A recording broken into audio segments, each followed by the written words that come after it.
Affaire Aziz Dabala. De nouvelles preuves inattendues relancent le mystère de sa disparition.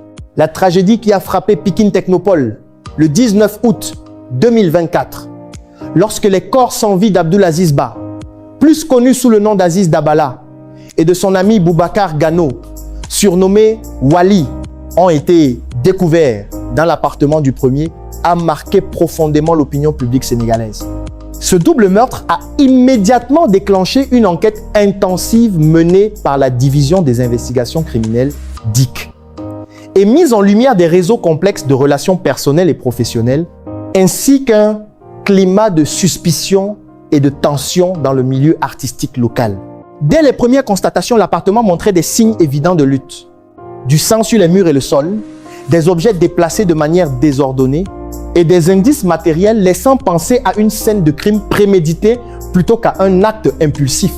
Les voisins ont rapporté avoir entendu des cris la nuit précédente, ce qui a permis aux enquêteurs de situer le moment approximatif de l'homicide. Les premières analyses de la DIC ont révélé que des retraits inhabituels avaient été effectués sur les comptes Wave des deux victimes quelques heures après leur disparition présumée, ce qui a orienté l'enquête vers l'hypothèse d'un mobile financier ou de manipulation après le meurtre. L'étude des communications téléphoniques et de la géolocalisation des suspects a permis d'identifier plusieurs individus présents autour de l'appartement lors des événements, certains déjà connus pour des délits antérieurs et d'autres sans antécédents notables. Parmi les premières arrestations figurait Mamadou Lamine Diao, surnommé Modulo, qui a initialement déclaré avoir agi seul dans un moment de panique après une interaction conflictuelle avec Aziz. Cependant, cette version initiale a été rapidement remise en question lorsque les enquêteurs ont recoupé ces déclarations avec des éléments matériels et des témoignages révélant des incohérences importantes. Les premières auditions ont mis en évidence des communications et des déplacements coordonnés entre plusieurs suspects, ce qui a suggéré une préparation plus structurée du crime. Les enquêteurs ont également constaté que certains suspects avaient tenté de brouiller les pistes en manipulant des téléphones et en créant des alibis peu fiables. Ces observations ont conduit à l'inculpation d'individus supplémentaires dont Serine Sarr, Oumar Gueye et Hassan Dio, tous poursuivis pour association de malfaiteurs et complicité dans le double homicide. L'affaire a rapidement dépassé le cadre d'un simple crime local, attirant une attention nationale et internationale, les médias rapportant chaque nouvelle déclaration et chaque mouvement judiciaire avec une intensité rare. Au fil de l'enquête, des versions contradictoires des événements ont émergé, compliquant la tâche des magistrats et alimentant les débats publics.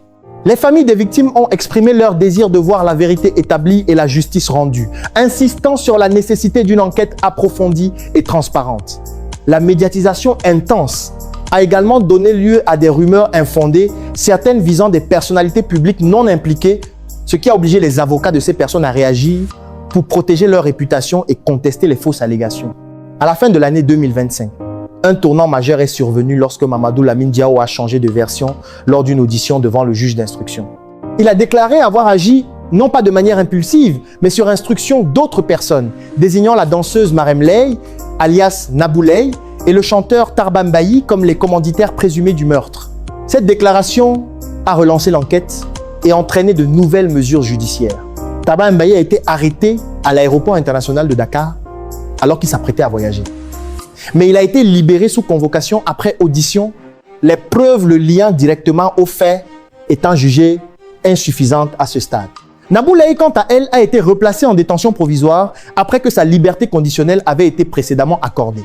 Les magistrats ont pris cette décision à la lumière des nouvelles accusations et de la nécessité de garantir le bon déroulement de l'instruction. La confrontation judiciaire entre Diao, Nabou Ley et Tarba Mbaye a été organisée au tribunal de Pikine-Guédiawaye pour confronter les versions contradictoires. Diao a maintenu sa version accusant les deux autres, tandis que Tarba Mbaye et Nabou Ley ont vigoureusement nié toute implication. La presse sénégalaise a couvert ces auditions en détail, mettant en évidence les tensions et les contradictions entre les déclarations des protagonistes. Les avocats de la défense ont contesté les accusations, soulignant les incohérences et l'absence de preuves directes, tandis que l'accusation a insisté sur la nécessité de considérer les déclarations de Diao comme un élément central de l'enquête. La réincarcération de Nabou Ley a également été contestée par ses avocats devant la Cour d'appel de Dakar, qui devait se prononcer sur sa demande de remise en liberté provisoire. La décision de la Cour est attendue avec attention, car elle pourrait influencer la suite de l'instruction et la dynamique de la confrontation judiciaire. L'affaire a continué à susciter de vifs débats dans les médias et sur les réseaux sociaux. Des chroniqueurs et analystes ont évoqué la possibilité que d'autres acteurs du milieu culturel puissent être impliqués, bien que ces informations n'aient pas été confirmées par les autorités judiciaires. Les débats ont mis en lumière la difficulté de distinguer les faits avérés des rumeurs, et plusieurs avocats ont dénoncé ce qu'ils considèrent comme des manœuvres médiatiques susceptibles de nuire aux droits de leurs clients. L'enquête a également mis en évidence les défis structurels auxquels est confrontée la justice sénégalaise lorsqu'elle doit traiter des affaires impliquant des célébrités et des réseaux sociaux où la pression de l'opinion publique et la couverture médiatique intense peuvent influencer la perception de l'affaire. Les enquêteurs ont dû naviguer entre la collecte minutieuse des preuves, l'analyse des communications, des transactions financières et des géolocalisations, tout en respectant la présomption d'innocence. Chaque détail, de l'horodatage des retraits sur les comptes Wave à la position des téléphones des suspects, a été soigneusement examiné pour établir une chronologie cohérente des événements. Les familles des victimes ont suivi l'évolution de l'enquête avec attention, exprimant une volonté de justice et une frustration face aux multiples rebondissements et contradictions dans les déclarations des suspects. La presse a relaté de manière continue les étapes de l'instruction, les décisions judiciaires, les confrontations et les recours, offrant un panorama détaillé de l'avancement du dossier.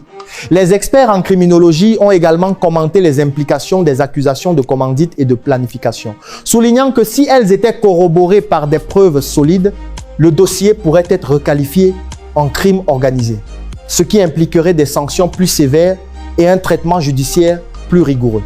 Cette perspective a accru la tension autour de l'affaire et accentué la nécessité pour les magistrats de procéder avec méthode et précision dans l'évaluation de chaque élément de preuve. La médiatisation a eu un double effet. Elle a permis une transparence partielle, rendant le public attentif aux étapes de l'instruction, mais elle a aussi généré des rumeurs et des interprétations parfois erronées, obligeant les parties impliquées à réagir pour protéger leur réputation et contester des informations non vérifiées. L'affaire a mis en lumière les enjeux liés à la célébrité et à l'exposition médiatique dans les procédures judiciaires, illustrant les difficultés pour le système judiciaire de concilier l'exigence de justice avec la pression de l'opinion publique. Les auditions des différents suspects, les confrontations et les recours juridiques ont constitué un processus long et complexe, illustrant la rigueur nécessaire pour analyser chaque déclaration, chaque preuve et chaque élément technique. Les enquêteurs ont dû traiter une quantité importante de données, allant des messages téléphoniques aux transactions financières, en passant par la géolocalisation et les témoignages de voisins, afin de reconstituer avec précision le déroulé des événements. Chaque rebondissement, de la modification de la version de Mamadou Lamine Diao à la réincarcération de Nabou Leye, a eu un impact direct sur la dynamique de l'enquête et sur la perception de l'affaire par l'opinion publique.